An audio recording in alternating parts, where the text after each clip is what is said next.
خواتین کے لیے میں درخواست کرتا ہوں میرے غیر مسلمان بھائیوں اور بہنوں سے، کیا یہ سنہرا موقع ہے؟ آپ اسلام کے متعلق کوئی بھی سوال پوچھ سکتے ہیں. آپ چاہے تو میرے لیکچر پہ تنقید کر سکتے ہیں، مجھے کوئی اعتراض نہیں. آپ کو اگر قرآن مجید میں کوئی غلطی لگتی ہے تو قرآن مجید کے بارے میں سوال پوچھ سکتے ہیں. آپ کو لگتا ہے اسلام کی کوئی تعلیم ہے جو آپ کو لگتا ہے کہ صحیح نہیں ہے، آپ کا یہ موقع ہے. آپ اسلام کے بارے میں کوئی بھی سوال پوچھ سکتے ہیں، عیسائیت کے بارے میں، ہندوازم کے بارے میں، یہودیت کے بارے میں. میں طالب علم ہوں اسلام اور دیگر مذاہب کا، میں اسٹوڈنٹ ہوں اسلام اور کمپیریٹو ریلیجن کا. یہ آپ کا سنہرا موقع ہے. عام طور پہ مذہبی تقریر کے بعد سوال جواب کا کھلا سیشن نہیں ہوتا. یہ موقع ہے کہ میں غیر مسلمان بھائیوں اور بہنوں سے درخواست کرتا ہوں کہ آپ کوئی بھی سوال کر سکتے ہیں، ٹاپک کے اندر ٹاپک کے باہر بھی، مجھے کوئی اعتراض نہیں. آپ چاہے تو قرآن مجید کو اٹیک کر سکتے ہیں، اسلام کو اٹیک کر سکتے ہیں. میں نوجوان ہوں لیکن میں لے سکتا ہوں. آپ کوئی بھی سوال کر سکتے ہیں، یہ آپ کا موقع ہے. آپ کو ایسے موقع بار بار نہیں آئیں گے. میری درخواست ہے، مجھے آرگنائزرز نے کہا کہ الحمدللہ کئی غیر مسلمان اس فنکشن میں آنے والے. آپ بنا جھجک کوئی بھی سوال پوچھ سکتے، چاہے تنقیدی بھی ہو تو بھی چلیں گا، مجھے کوئی اعتراض نہیں. آپ کوئی بھی سوال پوچھ سکتے. میں غیر مسلمان بھائیوں اور بہنوں سے درخواست کرتا ہوں کہ آپ مائک کی طرف آئیے اور آپ کوئی بھی سوال پوچھ سکتے ہیں. سب سے پہلے ہم چلتے ہیں مائک نمبر 1 پر. وہاں اگر کوئی غیر مسلم بھائی ہے اور ان کے ذہن میں کوئی سوال ہے تو وہ سوال کر سکتے ہیں. مائک نمبر 1 سے. آداب. آداب. السلام علیکم. وعلیکم السلام. میرا نام وجے کمار بوترا، میں کشن گنج کا نواسی ہوں. اینڈ یہاں پر ایک میری ریزن کی انڈسٹری ہے. By profession I am an entrepreneur. ماشاءاللہ. ایسا ہے، آپ کے وشے میں نے آپ کی تقریریں کافی ٹی وی پر بھی دیکھی ہے، پیس ٹی وی پر کلکتے میں، اور ہم نے ایسا پایا کہ آپ اسلام کے علاوہ ہندو شاستروں میں بھی آپ کی بہت بڑی آستھا اور بہت بڑی روچی رکھتے ہیں. میرے میں یہ جاننے کی اتسکتا ہے کہ آپ کی یہ اتسکتا ہندو شاستر کے پرتی کب آئی اور کیوں آئی، اس کے وشے میں مجھے آپ سے تھوڑا بھائی صاحب کا سوال ہے کہ انہوں نے مجھے ٹی وی پہ کلکتہ میں کئی بار دیکھا ہے اور یہ جانا ہے کہ اسلام کے علاوہ میں دیگر مذاہب کے بارے میں بات کرتا ہوں اور ہندو دھارمک کتابوں کے بارے میں بھی میں علم رکھتا ہوں. تو یہ پوچھنا چاہتے یہ خواہش کب آئی اور کیسے آئی. میں جب میرا میڈیکل کالج میں تھا تو میں متاثر ہوا ایک شخص جن کا نام تھا شیخ احمد دیدار. وہ ساؤتھ افریقہ کے تھے اور وہ اسلام اور عیسائی مذہب پہ مہارت رکھتے تھے. جب ان کی تقریر سنا تو میں ان سے متاثر ہوا اور میں نے قرآن اور بائبل کا الحمدللہ علم حاصل کیا. تو سب سے پہلے میں نے علم حاصل کیا بائبل کے بارے میں، اسلام اور عیسائیت کے بارے میں. اور جب میں ان سے ملا انہوں نے کہا کہ اسلام اور عیسائیت پہ کئی لوگ تقریر کر چکے اور کئی کتابیں لکھ چکے، لیکن ہندو مذہب اور اسلام کے بارے میں وہ چند کتابیں ہیں. انہوں نے درخواست کی کہ بیٹا عیسائیت کے علاوہ دیگر مذاہب کے بارے میں مطالعہ کیجئے اور ان کو بھی پیغام پہنچائیے. اور جب قرآن مجید کی میں نے آیت پڑھی، قرآن مجید میں اللہ تعالیٰ ایشور کہتے ہیں سورہ ال عمران میں سورہ نمبر 3 آیت نمبر 64 میں تعالوا الی کلمۃ سواء بین بینکم، آؤ ہم اس بات کی طرف جو آپ اور ہم میں یکساں ہے. سب سے پہلی بات کیا ہے؟ اللہ نعبد الا اللہ، کہ ہم صرف ایک ایشور کی عبادت کریں. ولا نشرک بہ شیئا، کہ ہم آپس میں کسی کو شریک نہ کریں. ولا یتخذ بعضنا بعضا اربابا من دون اللہ، کہ ہم آپس میں کسی کو رب نہ کہے. فإن تولوا، اگر وہ نہ مانے، فقولوا اشہدوا بأننا مسلمون، آپ شہادت دو کہ اب مسلم ہیں. تو جب میں نے قرآن مجید کی آیت پڑھی جس میں لکھا ہے کہ جب بھی آپ غیروں سے بات کرتے ہیں تو اس بات کی طرف آؤ جو ان میں اور ہم میں یکساں ہے. اور مذہبی کتاب میں یکسانیت بھی ہے، ڈفرینسز بھی ہے. تو میں کہتا ہوں کہ کم از کم یکسانیت کے اوپر تو ہم عمل کریں. جو ڈفرینسز ہے وہ کل ڈسکس کریں گے. ڈفرینسز تو ہے، میں یہ نہیں کہتا ہوں ڈفرینسز نہیں ہے، لیکن جو یکسانیت ہے جو آپ کی کتاب دھارمک کتاب اور ہماری کتاب میں یکساں ہے تو کم از کم اس کے اوپر تو عمل کرے. تو یہ سوچ لے کے شیخ دیدہ سے متاثر ہو کے اور قرآن مجید کی آیت سورہ نمبر 3 آیت نمبر 64 جب میں میڈیکل کالج میں تھا میں نے شروع کیا یہ میرا مشن.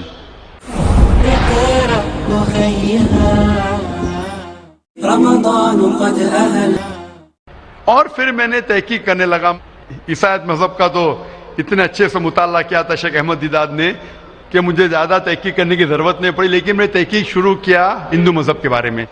پھر میں نے ہندو ودوان کی اسکالرس کی کتابیں پڑھنے لگی اور ڈھونڈنے لگا کیا یکساں ہے. لیکن قرآن مجید میں کہا گیا ہے کہ سب سے پہلی بات ہے اللہ نعبد الا اللہ, کہ ہم صرف ایک ایشور, ایک بھگوان, ایک اللہ کی عبادت کریں. تو جب قرآن مجید میں لکھا ہے کہ یکسانیت میں سب سے اہم ہے کہ ایک خدا, تو میں ڈھونڈنے لگا کہ ہندو مذہب کی کتاب میں خدا کے بارے میں کیا لکھا ہے. جب پڑھنے لگا تو مختلف کتابیں تھے, مختلف اسکالرس تھے. مختلف اسکالرس کو پڑھنے کے بعد پتا چلا کہ ایک ہوتا ہے کہ مذہب کو جاننا کتابوں کے ذریعے اور ایک مذہب کے ماننے والوں کے ذریعے. کبھی بھی مذہب کو جاننے کے لیے مذہب کے ماننے والوں کو مت دیکھو, ہو سکتا ہے وہ ماننے والے خود نہیں جانتے کہ ان کا مذہب کیا کہتا ہے. تو مذہب کو جاننے کے لیے سب سے بہترین طریقہ ہے کہ مذہب کی کتابوں کا مطالعہ کرے. تو میں نے ہندو مذہب کی کتابوں کا مطالعہ کرنا شروع کیا, وید کا, اپنشد کا, بھگوت گیتا کا, رامائن کا, مہابھارت کا. جب مطالعہ کرنے لگا تو عام طور پہ جب ہم پوچھتے ہیں ہندو سے, سب سے پہلی بات کہ میں ایک ایشور میں مانے.